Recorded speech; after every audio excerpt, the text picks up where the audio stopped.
Alright, whew, it's been a minute.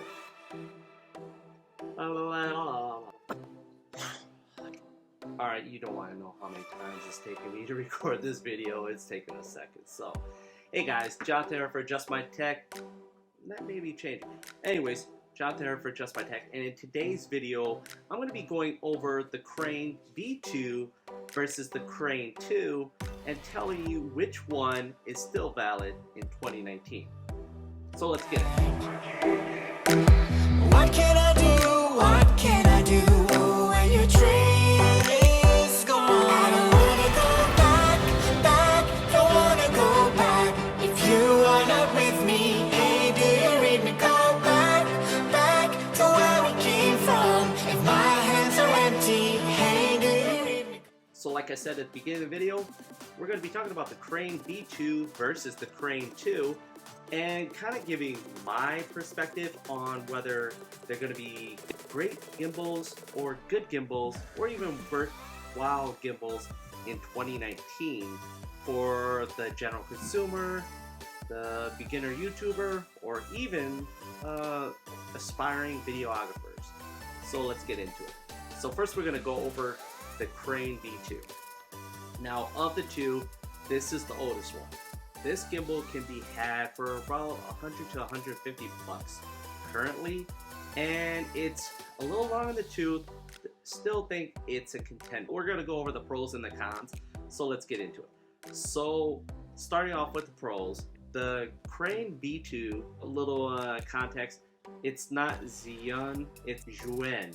So that's the correct pronunciation, so I'm gonna go with that. So one of the pros with the Crane V2 is that it's got a light, compact design. For an all metal or all aluminum design, it only weighs in 2 pounds to 2.5 pounds with batteries installed. So it's got a fairly light chassis, and the base, I think it's about an inch to 2 inches in diameter. So it's not that wide of a base, but it still allows you to control the whole gimbal.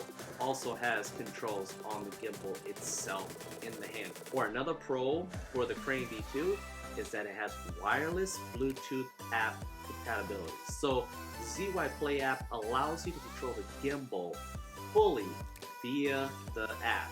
So you can control time lapses, you can control the joysticks, and all the functionality of the gimbal that you normally can control via the gimbal, but you can control it on the wireless app. Another pro to go along with the Crane V2 is that it's a full 3-axis, full 360 gimbal. So you're not going to be left out when it comes to functionality, because this gimbal has all the standard gimbal functionality. You've got your pan follow, you have your lock and follow mode. And to add on to that 3 taps, you'll be able to simultaneously switch into a selfie mode that allows you to use all these functions via a selfie mode and allow you to control everything. Now, unfortunately, with all the pros, there are definitely cons to the Crane V2. One of the major cons to the Crane V2 is its small payload. This gimbal cannot hold big DSLRs. And quite honestly, I would avoid it if you have a DSLR, unless it's something like a T4i to T6i, T7i, something in that frame or in that category, you should be okay. But if you plan to accessorize anything, you're definitely gonna want to buy mounting accessories, because you don't want to mount anything on the camera itself.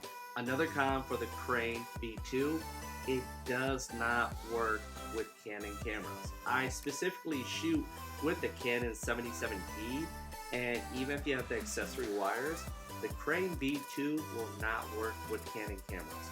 And what I mean by that, on the gimbal itself, it has a zoom in and zoom out function, as well as a recording function that allows you to control your camera, unless it's a Canon camera. You can do it on Sony, and you can even do it on Panasonic.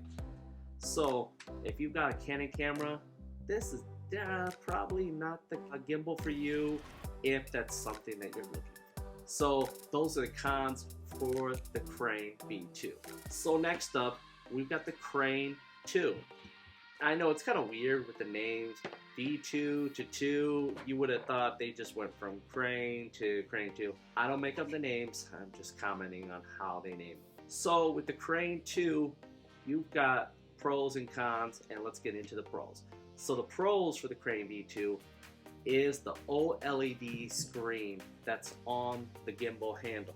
Now, it's one of the, I would have to say it's the first of its kind, and everybody else has kind of picked up on it, but it was one of the first to actually do it on the handle of the gimbal.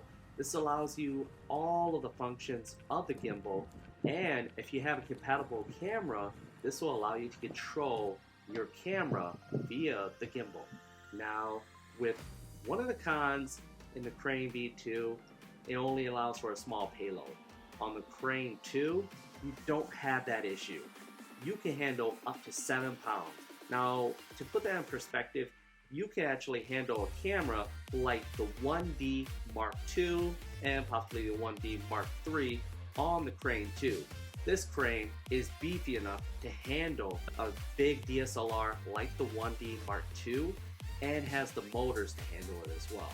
Another added bonus, or another pro in this case, is that you can actually buy a mechanical follow focus for your Crane 2. Now what that means is that you get this little motor that attaches to the gimbal itself and allows you to put these little gears on top of your lens, and you can rack focus. Now before you could actually rack the focus, this will allow you to actually zoom in and out while actually pulling focus. Or if you actually have a camera like the Canon that pulls really good focus right from the start, then you can zoom in and out on a subject and have it focus crystal clear. So this is nice if you want to try to create a parallax effect, which is really cool, and it allows you to pull other shots that you may have not been able to pull had you not had the mechanical servo follow focus. This gimbal works with all brands. This allows you to control your camera's functionality via the gimbal.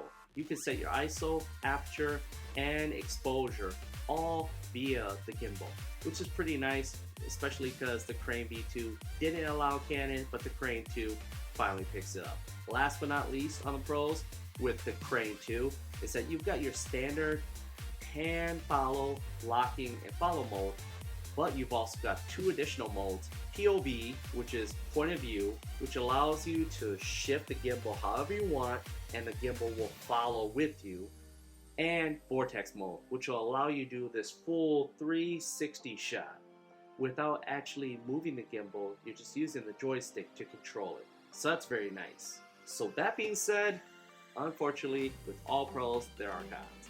And this is not without them as well. So one of the main cons is this handle is huge. This is a beast of a handle. I mean, as much as it gives you functionality, that thing is a wide handle. I'm talking it's probably about 3 inches in diameter. You're not gonna handle this gimbal one-handed. You're definitely gonna have to use 2 hands, but you're definitely gonna get a workout when using this gimbal. The handle itself is really wide. It comes with a tripod, but if anything, I use that tripod to actually balance against my body just so that I can stabilize the video and kind of balance the weight out. I ended up getting an accessory gimbal handle that I'll kind of leave a link in the description down below that lets you kind of balance out the weight, but without that, this thing is a beast. Now another con is that the true servo follow focus, you actually have to purchase an accessory. And when this gimbal came out, it actually costed about $130 just to purchase this accessory. The accessory now can be had for probably about 50 bucks, but that's an additional bonus charge that you're going to have to pay up front if you want to utilize that functionality. So, which gimbal would I recommend? Quite honestly, it really depends on your camera. Both of these gimbals are great, but they have their strengths and their weaknesses. If you're just getting into video, if you have a mirrorless camera, I would say go ahead and get the Crane V2. But if you know yourself and you tend to want more out of a gimbal and want more functionality and just want the most advanced tech, I would go for the Crane 2. That being said, if you guys like these videos, go ahead and hit that like button. If you really like these videos, go ahead and hit that subscribe button, and let's try and get social. Hit me up on Instagram, Facebook, and even Twitter. Yeah, occasionally I'll jump on there here and there. But I'm still debating if I'm going to change the channel. I'm really considering just changing it to my name, Johnathan Her. So in the future, things may change, but it's still going to be the same content. I'm not going to try to switch it up and be super crazy, but I don't want to limit myself to just tech, but I do want tech-related items. So stay tuned, and as always, if you guys like these videos, let's keep it going. Leave a comment down below. I'm Johnathan Her for Just My Tech, for now, I guess, and I'll catch you in the next. Peace.